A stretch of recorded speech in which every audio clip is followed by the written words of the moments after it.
Bagaimana mengusut dugaan gratifikasi fasilitas jet pribadi Kaisang? Apakah rencana panggilan klarifikasi dari KPK cukup? Mengapa tidak juga dipanggil? Padahal Sekjen PSI menyebut Kaisang sudah ada di Indonesia. Kami bahas bersama pakar hukum pencucian uang Yenti Ganarsih. Kami juga telah menghubungi perwakilan dari PSI tapi tidak mengonfirmasi kehadiran. Selamat malam Mbak Yenti. Selamat malam, Mbak.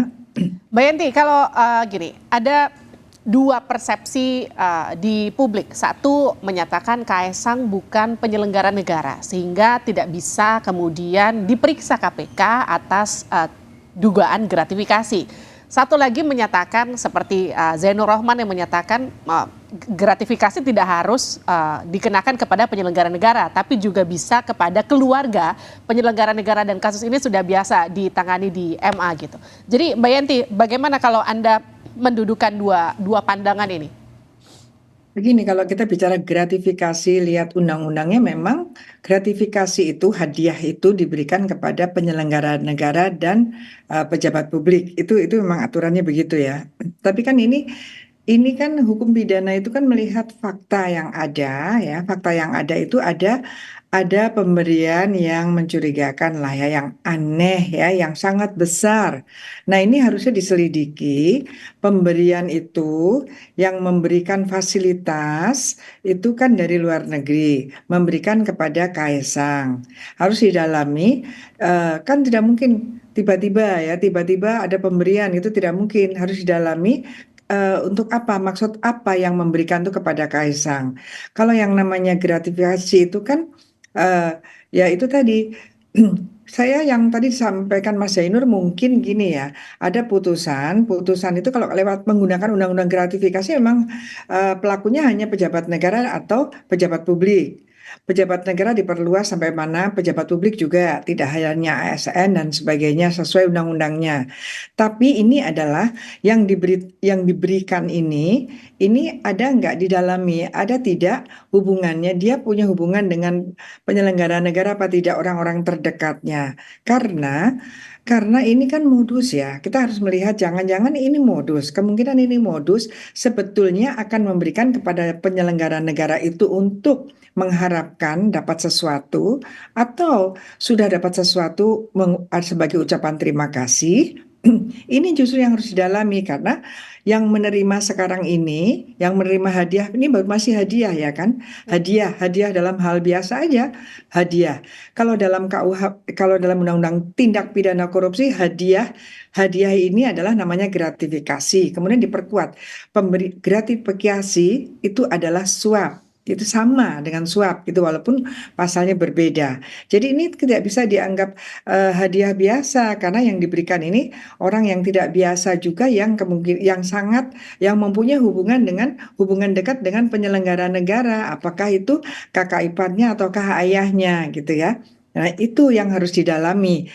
Kan kalau gratifikasi itu, kalau hadiah biasa, gratifikasi itu adalah memberikan kepada seseorang dan pemberian itu akan berkaitan dengan penyelenggara negara tersebut yang di kemudian hari atau setelahnya akan mendapatkan sesuatu. Jadi pemberian yang akan ada pamrih, akan diteruskan. Kalau suap itu pada umumnya diberikan dulu, kemudian dia mendapatkan sesuatu dari pejabat itu atau orang-orang tertentu. Ya sekarang kan penyuapan sudah masuk undang-undang korupsi.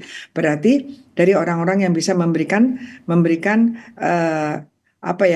sesuatu yang melanggar aturan gitu ya, melanggar aturan tapi diberikan karena mendapatkan pemberian yang namanya suap ya. Jadi suap dan gratifikasi sebenarnya sama aja karena undang-undang mengatakan pemberian gratifikasi adalah suap. Oke. Suap juga ada pasalnya gitu. Jadi ini harus didalami betul. Didalami, tapi ya kita nggak bisa kalau hanya mengatakan bahwa Kaisang bukan pejabat negara atau selesai, ya nggak bisa begitulah. Harus didalami. Nggak mungkin kan ngasih ke Kaisang begitu saja kalau Pak Kaisang ini bukan siapa-siapa gitu. Nah gini Mbak Yenti, kalau dalam kasus gratifikasi seberapa penting kesaksian Kaisang ini dalam kasus ini? Apakah kemudian KPK bukankah bisa masuk lewat pemeriksaan transaksi keuangan begitu, follow the money seperti yang Anda sering katakan, bekerja sama dengan PPATK, ketika Kaisang tak kunjung bisa diperiksa seperti sekarang? Iya, sebenarnya kan PPATK sudah bisa kerjasama dengan PPATK. Misalnya PPATK atau anti korupsinya Singapura waktu itu kan harusnya sudah bisa bisa kerjasama karena tidak mungkin ada perjalanan sewa menyewa atau apapun ya pesawat itu walaupun kepunyaan seseorang ketika dia akan pergi ke sana pasti ada dong ini untuk apa bagaimana dan itu pasti juga harus ada pajaknya apalagi sekarang kan ada private jet watch ya itu di mana harus orang-orang siapapun yang menggunakan perusahaan manapun menggunakan harus menggantikan karbon eh, emisi karbon yang memang sudah mulai dilarang. Jadi pasti ada datanya, itu pasti ada. Meskipun katanya sekarang ini ada data yang tidak terbuka lagi, tapi itu sudah pasti ada. Jadi jadi ini bisa saja harusnya Kaisang ya dipanggil aja tidak apa-apa Hmm, berkaitan dengan klarifikasi ini. Bahkan kakak iparnya kan mau klarifikasi juga. oke, Kalau memang itu Pak Kaisang itu memang dia menyewa sendiri kan pasti ada bilnya lah ya, baik. ada catatannya. Atau disewakan siapa? Pasti ada. Nah, kalau disewakan siapa, kan kita akan telusuri juga yang nyewakan siapa. Sebetulnya ini harusnya sih saya berharap, saya seperti awal saya bicarakan, saya berharap KPK sudah melakukan penyelidikan-penyelidikan tanpa memanggil Pak Kaisang pun harusnya sudah melakukan penyelidikan-penyelidikan gitu. Nah, gini, Mbak Yenti, seberapa penting sebetulnya? Ini kan eh, kasus ini mencuat ketika ada postingan dari Erina Gudono begitu.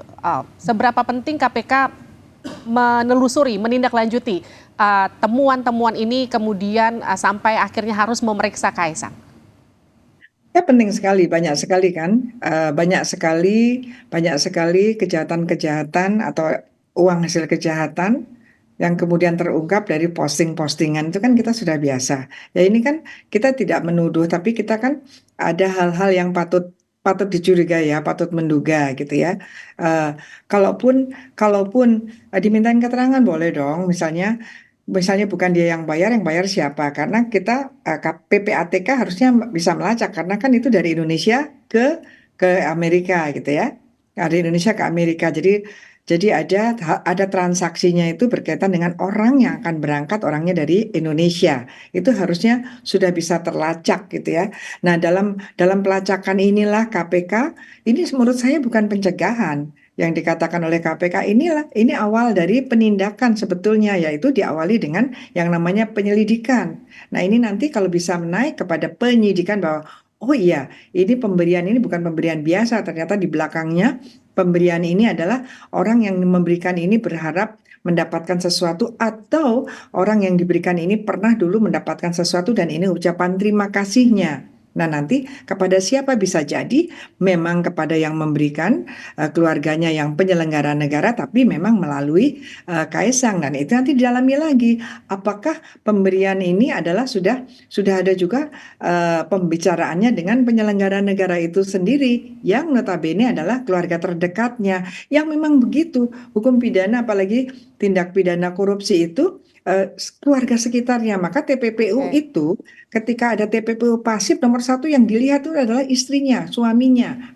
keluarganya apakah uangnya mengalir ke sana sama dengan ini adakah ini modus bahwa sebetulnya yang akan diberikan gratifikasi itu adalah kakaknya misalnya, tapi lewat adiknya. Ini yang harus didalami, tidak bisa lagi masyarakat harus disuruh menerima begitu saja bahwa tidak ada siapa yang tidak siapa maklum saja namanya juga pengusaha. Oke, pengusaha, tapi kan nanti kita bisa lihat Hmm. pengusaha ada pajaknya dan lain sebagainya gitu ya. Kalau kita memang punya semangat pemberantasan korupsi dan kemudian memang hukum memang akan ditegakkan terhadap siapapun tuh sama sesuai dengan konstitusi kita.